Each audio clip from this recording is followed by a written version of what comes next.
25살의 김기우는 할아버지의 오래된 농가 마당에 서서 마지막으로 집을 바라봅니다. 그 집에서 기우는 어린 시절부터 할아버지와 단둘이 살아왔죠. 부모님의 이혼 후 아버지는 할아버지를 힘들게 하다가 끝내 잠적했고, 이후 젊은 여인과 재혼해 새로운 가정을 꾸렸습니다.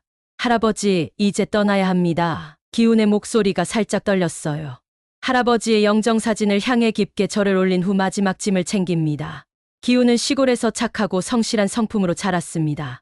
이웃에게 쌀을 나눠주고 홀로 사는 노인들의 집에 찾아가 말벗이 되어 드리는 것이 당연했죠. 그런 기훈에게 할아버지의 죽음은 큰 상실이었습니다. 더 큰 충격은 오랫동안 연락도 없던 아버지가 갑자기 나타나 유산을 가로채고 사라진 일이었어요.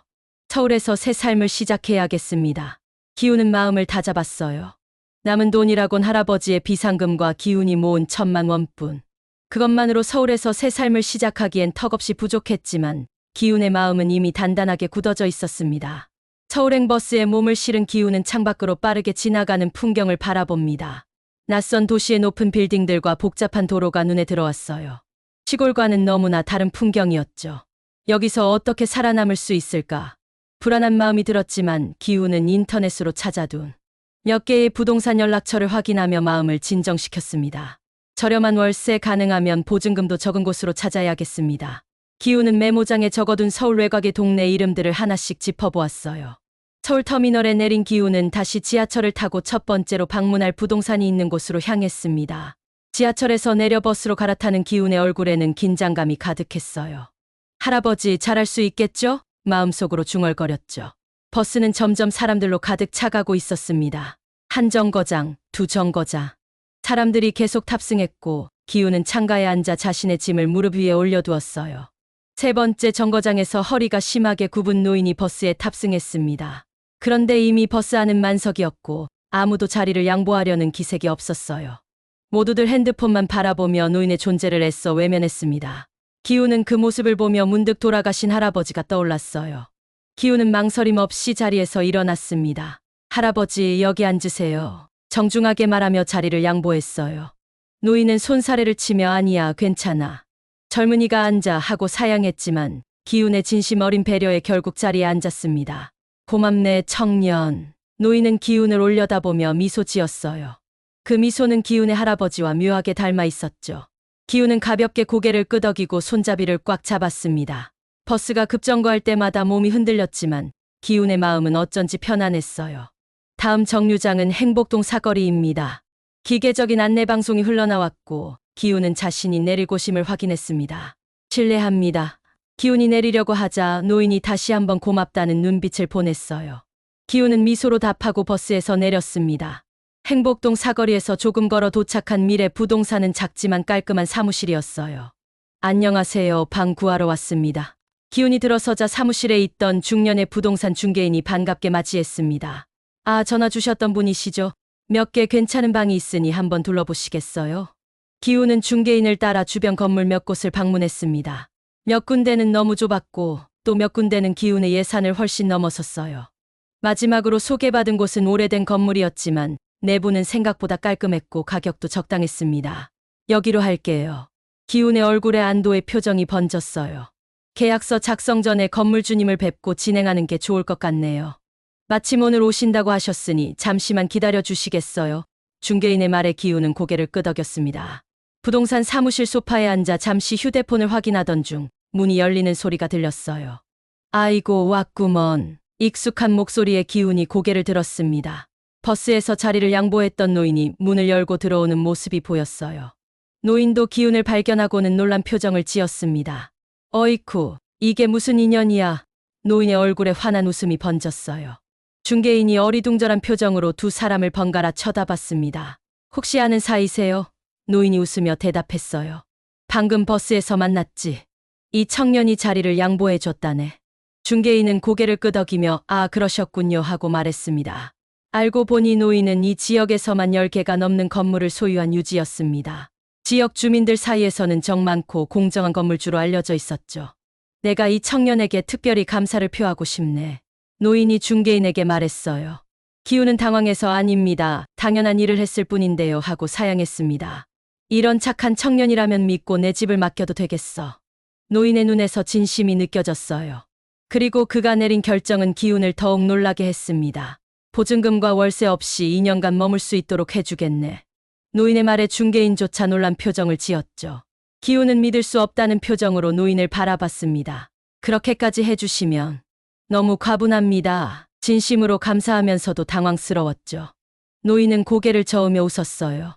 내가 나이 들면서 깨달은 건 말이야. 좋은 사람에게 투자하는 것보다 확실한 게 없다는 거라네. 계약서 작성을 마치고 나온 기훈은 여전히 어안이 벙벙했습니다. 이제 주거 문제는 해결됐지만 생계는 아직 막막했어요. 어서 일자리를 구해야겠네요. 기훈은 중얼거리며 새로운 집으로 향했습니다. 그런데 뒤에서 노인의 목소리가 들렸어요. 잠시 시간 있나 청년. 카페에 앉은 노인과 기훈.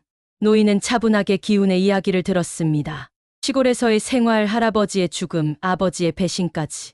기훈의 이야기를 다 듣고 나서 노인은 깊은 생각에 잠겼어요. 서울에 온 기훈 씨가 아무런 기술 없이 막막하겠구먼. 노인의 말에 기훈은 쓴웃음을 지었습니다. 네, 아직 확실한 계획은 없지만 열심히 해보려고요. 그의 진솔한 답변에 노인은 고개를 끄덕였어요. 마침 내 친구가 소유한 빌딩에서 경비 인력을 충원 중인데 관심 있겠나? 기훈의 눈이 커졌습니다. 경비요? 노인은 설명을 이어갔어요. 교대 근무라 시간이 남아. 그 시간에 공부도 할 수 있겠지. 젊을 때 배워두면 모든 길이 생기는 법이야. 기훈은 갑자기 찾아온 기회에 감사함을 느꼈습니다. 정말 감사합니다. 열심히 하겠습니다. 경비 일을 시작한 지 한 달, 기훈은 생각보다 빠르게 적응했습니다. 낮에는 잠을 자고 밤에는 빌딩을 지키는 생활. 처음에는 어색했지만 밤의 고요함 속에서 기훈은 오히려 많은 것을 배웠어요. 특히 근무 중 한가할 때면 노트북을 펴고 온라인 강의를 들었습니다. 회계 관련 자격증이 취업에 유리하다고 하더라고요. 기훈은 종종 자신을 찾아와 주는 노인에게 말했어요. 노인은 기훈의 의지에 감탄했습니다. 자네 같은 청년이라면 어디서든 인정받을 걸세. 그 말에 기훈은 더욱 열심히 공부했죠. 계절이 바뀌고 기훈의 일상은 점점 안정되어 갔습니다. 경비 일을 하면서도 꾸준히 자격증 공부를 했고 주말에는 지역 봉사활동에도 참여했어요. 그곳에서 간호사로 일하는 민지를 만났습니다. 둘은 봉사활동을 함께하며 자연스럽게 가까워졌죠. 기훈 씨는 정말 따뜻한 사람인 것 같아요. 민지의 말에 기훈은 쑥스러워했습니다. 그냥 제가 받은 만큼 나누고 싶을 뿐이에요. 이런 대화가 오갈 때마다 기훈은 노인과 할아버지를 떠올렸어요.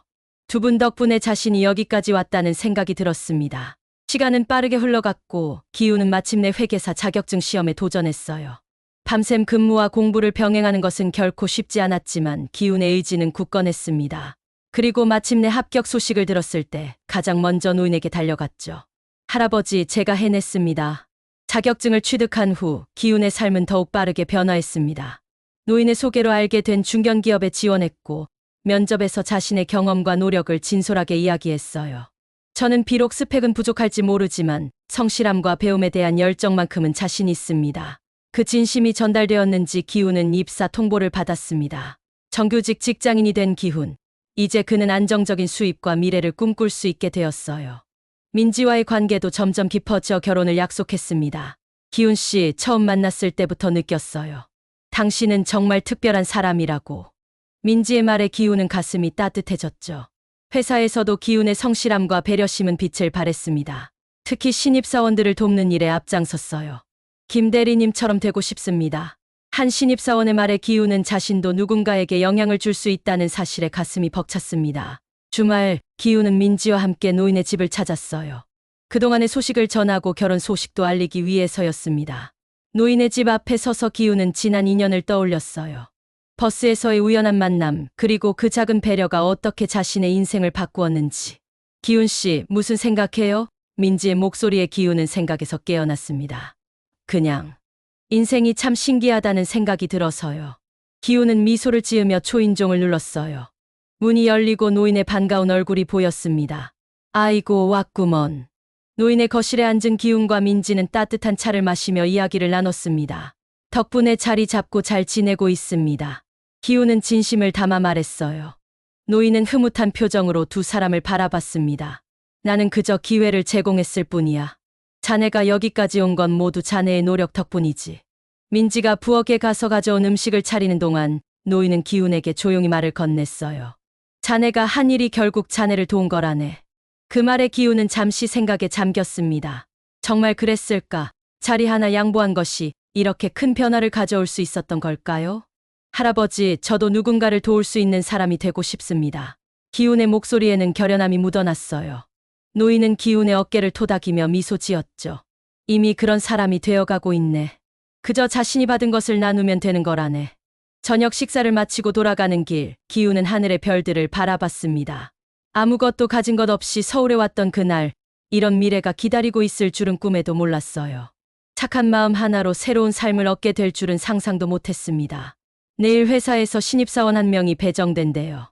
민지의 말에 기훈은 고개를 끄덕였습니다. 잘 챙겨줘야겠네요. 누군가 저에게 그랬던 것처럼. 기훈의 마음속에는 이제 분명한 확신이 자리 잡았어요.